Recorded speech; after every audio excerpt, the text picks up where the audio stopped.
Everyone loves Binks Brew or Binks Sake as an important piece to the puzzling meaning of the fictional pirate adventure One Piece. The catch being that the actual meaning of this harrowing yet celebratory song isn't clear. I've watched countless theories and read endless poorly researched posts trying to grasp the purpose of this song, and I always feel in my gut that the deeper layers go completely unexamined. Oda decided to connect Brook to Binks Brew to connect this song specifically to the story we follow with the Straw Hat Pirates. Brook originally joined the Rumbar Pirates, a family of musicians sailing the seas with music always playing. They set out to the sea on the Grand Line like any other pirate, to deliver Binks Brew, to follow the sea and see the world, while spreading their music and life to the world. They made it far and decided to die playing Binks Brew to their final breaths, like the pirates in the song. And remember, Brook specifically decided to record Binks Brew, believing that he was going to die. He didn't know what his fruit was going to do, but something unexpected happened. It turned out that Brook ate the revive fruit. His soul returned to his body, now a skeleton, explicitly showing that death is not really death, that a soul can enter something. I wanted to do a hardcore text-based literary analysis to the lyrics and structure of Binks Brew. I started it on paper, it went fine, but would Oda, our Lord and Savior and author of One Piece, ever be okay with fine? I think fine or good enough are concepts that don't really exist in his reality. Binks Brew and Brook's story continued to jump into my thoughts. The joyful beat of the melody paralleling a deep sadness buried under laughs and joy haunts me. Binks Brew is a song of sorrow and joy, something to the core of being a pirate. Feel for those struggling for true freedom. This legendary pirate song has existed as long as piracy to push the pirates through the worst of times, as well as celebrate the best of times. Because in each of these times, a pirate is truly free under the sun and the moon while at sea with their crew. Why are they doing this, and what exactly are they doing? Given the world of One Piece, which is horrifying, isolating, and somehow still beautiful, Binks Brew represents the core spirit of adventure, which makes me see it as one of the most important pieces to many of the puzzles of this world, and maybe even our world too. After all, don't you think Oda wants us to take something from this story? The core essence of the song stirs your bones when you hear it for the first time, and that feeling contains the true meaning of Binks Brew. We know it means everything. We know this song exists at the crossroads of freedom, dreams, and death, but it is difficult to explain how without just going, I don't know, man, vibes, I guess? Which is basically correct, and certainly correct enough for us, but what happens if we push deeper? What can we find within the true essence of One Piece? Using my skills from a very overpriced literature degree, the inadequacy of a normal literature analysis couldn't be ignored. Literary theory and criticism falls to the floor with a broken mind shaking at the door of One Piece's massive and interconnected world building that perfectly intertwines its themes and plot into something greater than anything in the literary canon has ever seen. Beowulf, Homer's The Odyssey, A Thousand Years of Solitude, The Brothers Karamazov, all quake and shiver before the true peak of literature, One Piece. Okay, that might be like a little hyperbolic, but I think we all feel that way deep in our hearts. Binks Brew is ultimately about eras of pirates delivering Binks Brew and not succeeding. Each generation dies trying to achieve the same dream, but it keeps going, presumably getting closer and closer. So Binks Brew obviously represents finding the One Piece. Both of these stories are endless, aimless dreams on a life that is at times dark, but also incredibly joyful because it offers true freedom. So the Rumbar Pirates died playing Binks Brew. At the end of each of the stories in the song Binks Brew, the chorus repeats with another crew sending out. But Brook learns the nature of the devil fruit he ate. His soul returns to the world, but by the time he finds his body, he has nothing but bones. Yo-ho-ho! He's lost in the Florian Triangle, surrounded by darkness. The cycle's broken. He hasn't seen a sunrise. He's undying, stuck in between the stanzas of Binks Sake. All he can can do is replay the song of his brothers over and over, until one day, far, far into the future, a young man carrying the will and spirit of the song itself finds Brook, alone in the fog, lost, imprisoned, because the sun would destroy him. Most people would have a long time ago set out to end their life, but Brook wants to deliver Binks Brew. He wants to deliver their song to Laboon, and that's why he lives. That's why he keeps fighting for his freedom. And this young pirate, Luffy, knows Laboon and wants to see him again too. He also wants to deliver Binks Brew. The life of Brook from the Rum Bar Pirates is not a story he could tell Luffy, and Luffy might not even listen. But Brook connects his story to Luffy and his dream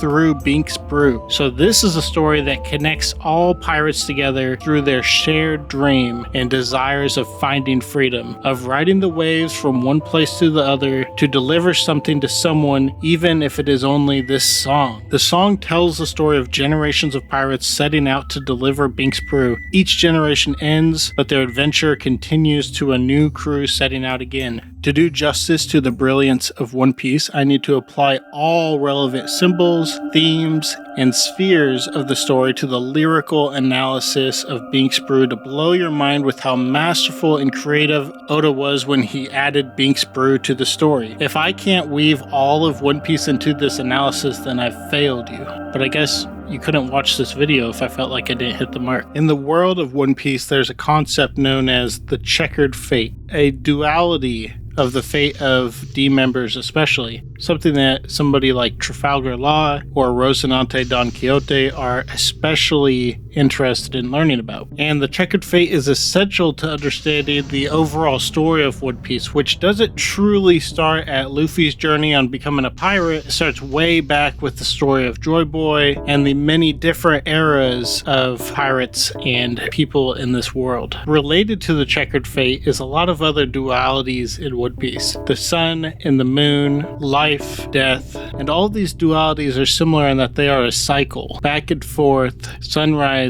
sunset, sun and moon, dawn, dusk, life, death, happiness, sadness. And when you listen to or sing Binks Brew, this recurring pattern, these checkered fate symbols, are some of the strongest forms of figurative language throughout the song. Binks Brew ebbs and flows through the sunlight and the moonlight with different generations of pirates trying to deliver Binks Brew, and ultimately their lives end, but their adventure continues right into the next stanza with another crew shipping out Binks Brew, a new generation of pirates. When I think of Endless and Aimless, I honestly think of Blackbeard, who during his introduction to the story says, "Dreams never end. The age of pirate dreams is over." Blackbeard believes that being a person, to seek freedom means to pursue a dream that will never come true. That shipping out Binks Brew, becoming a pirate, that is enough for Blackbeard. But there's a duality to this. In fact, Luffy has the exact opposite view. Much later in the story, between the Wano arc and Egghead Island, Luffy shares his dream with the crew. And at the end, when they all react to his dream, which we don't hear, he says, "That's what lies at the end of my dream."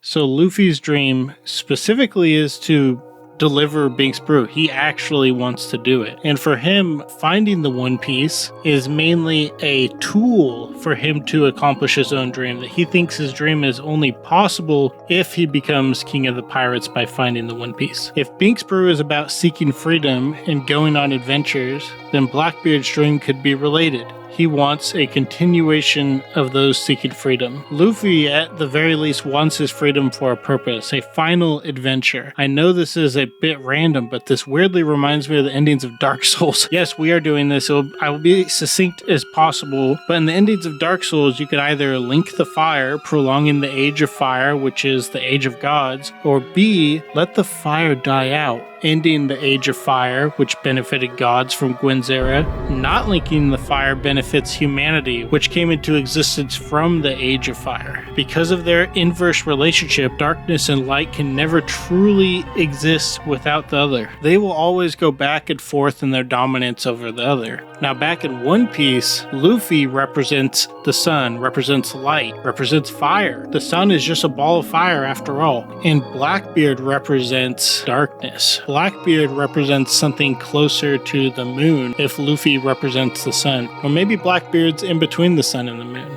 Yet to be seen. Because we know how stories work, we know that Luffy is the person that will bring a new era to the world. Whitebeard specifically tells Teach to his little smug-ass face that he isn't the one that Roger was waiting for. He's not the one that Joy Boy was waiting for. He's not the one to bring a new era. So if Luffy's bringing an era of light and sun, and they represent a duality, then Blackbeard represents darkness. He represents non-changing. It's a continuation that wants to become everything. And we know that Blackbeard has the same ambitions of Rocksteady Zebek, somebody who wanted to be king of the world. Meaning Blackbeard wants to usurp Ymit. Blackbeard wants to continue the Age of Darkness. Blackbeard wants to ensure that dreams never end. One Piece shares pretty similar thematic setups. We have gods, there's an emphasis on dawn and dusk, light, dark, sun, moon. Two choices, Luffy and Blackbeard, light and darkness, dawn and dusk. Do we continue the era of darkness under Blackbeard, or do we see the dawn and start of the era of sun and freedom? I coached my wife through her first Dark Souls experience, so this was already swishing around my noodle when I started thinking about this. If you are still here, I'm so sorry, please forgive me and listen to what I need to tell you. Binks Brew evokes many important motifs that are constantly present in Luffy's journey for the One Piece. These symbols explain the meaning of being a pirate, and because Binks Brew existed as long as piracy existed, it's something at the core of Joy Boy, the Ancient Kingdom, the One Piece, Goldie Roger, and Straw Hat Luffy. These are the symbols in the song and the story and what they represent for pirates. Sake or alcohol in One Piece represents connection, friendship, family, and freedom. During the Wano arc, we learn that the people of Wano are allowed to occasionally have a small party with sake to give them that taste of freedom, to maintain a desire to live so that they could be more useful slaves to Kaido in terms of labor. We get the wind, which obviously represents freedom. The wind is what carries pirates from one destination to the other. It ultimately delivers freedom to the pirates. There's the waves, which are cyclical, yet gentle and violent, holding that duality. There's the ocean, which is vast, connected while also being disconnected, another duality, and a haven, a place where you're away from oppressors. And of course there's the sun, which is heat, life, energy, freedom, renewal, cyclical. It holds a duality with the moon, which represents rest, safety, calm, and a cycle as well. Obviously, a Jolly Roger represents everything that a pirate represents, but ultimately it represents freedom. It represents a shared dream. It represents family. And there's dancing, which is joy, laughter, freedom, connection. Drums, which are energy, life, power. And there's death, finality, a memory, renewal, rest, dreams. Binks Brew is about life and death. Others with the same dream heading out to the sea seeking freedom. There's no point in fear because tomorrow will come. The sun will rise again. Joy Boy, Nika, Luffy, the Will of D, Roger. Every D member that dies holds that smile on their face, knowing that no matter what happens, that sun is coming up. The new era is coming. Freedom is coming. Brook loses his body, but continues to live. He is his soul. The soul is what is inherited. Souls hold dreams. In Binks Brew, which is a song about happiness and sadness, was shown when the Rumbar pirates went from life to death. The sea gives life, and it takes it away. What is Binks Brew? Recently, I explained how the Will of D is a memory, and that's what Binks Brew is as well. A song passed down to generations of pirates that never met each other with the same purpose, experiencing the same perils, all connected. The song is sang in celebration for the joy of life. The song is sang in sorrow during times of profound pain and loss. Like Laugh Tale and the One Piece itself, which I explained in my Laugh Tale video, the joyful beat and rhythm of Binks Brew masks the pain and despair like a laugh. when Saul tells Robin to laugh in the worst of times, because when you're laughing, you're happy. So when all the pirates die seeking to deliver Binks Brew, they die with a smile. And smiling at the face of death creates a memory to pass the will down, to pass the song down to the next generation of pirates, to carry on that dream, to keep living over and over again. Binks Brew is One Piece. Thank you so much for listening. I do a channel with my wife called The Garden Club where we do some casual gaming together. We do a podcast. Right now we're actually going to be releasing a massive JoJo's Bizarre Adventure video, as well as a JoJo's Steel Ball Run podcast following that. I'm starting to stream over on Big Dad Live at twitch.tv. Feel free to give me a follow and pop into the chat sometime. Bye-bye.